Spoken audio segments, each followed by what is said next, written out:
2014, 2019లో వైసీపీకి కంచుకోటగా ఉన్నటువంటి సంతనూతలపాడు నియోజకవర్గం 2024 ఎన్నికల్లో కూడా టీజీఆర్ సుధాకర్ బాబుకి జగన్మోహన్ రెడ్డి టికెట్ నిరాకరించడంతో మేరుగు నాగార్జున ఇక్కడికి తీసుకొచ్చి పోటీలో దింపగా ఆయన ఓటమి పాలు కావటం జరిగింది.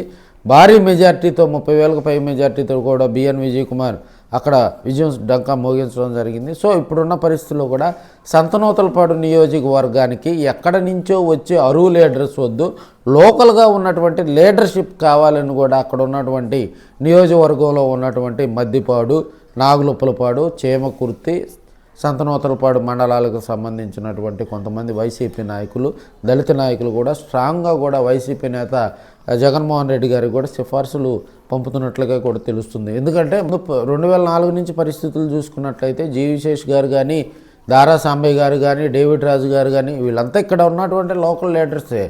జీవిశేష్ గారు మంత్రిగా పనిచేయలేదా? డేవిడ్ రాజు గారు జడ్పీ చైర్మన్గా పనిచేయలేదా? దారా సాంబయ్య గారు ఎమ్మెల్యేగా పనిచేయలేదా?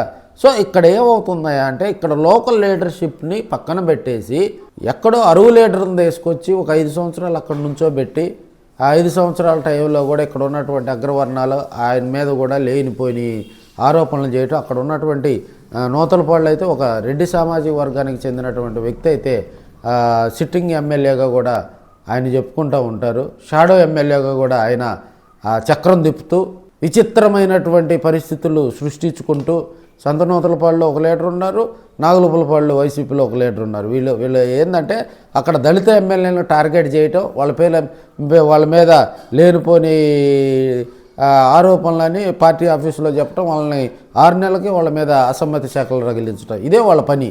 సో వాళ్ళకి మూకుతాడు వేసేటువంటి ఒక దమ్మున్న లీడర్ కనుక సంతనూతలపాడు నియోజకవర్గంలో వైసీపీ తరపున కనుక తీసుకొచ్చినట్లయితే స్ట్రాంగ్ లీడర్షిప్ తోటి కనుక ఆయన కనుక స్ట్రాంగ్ లీడర్ని కనుక తీసుకొచ్చినట్టయితే రాబోయే రోజుల్లో కూడా సంతనూతలపాడు నియోజకవర్గంలో వైసీపీ మరింత బలోపేతం అవుతుందని కూడా కొంతమంది రాజకీయ విశ్లేషకులు అయితే చెప్తా ఉన్నారు.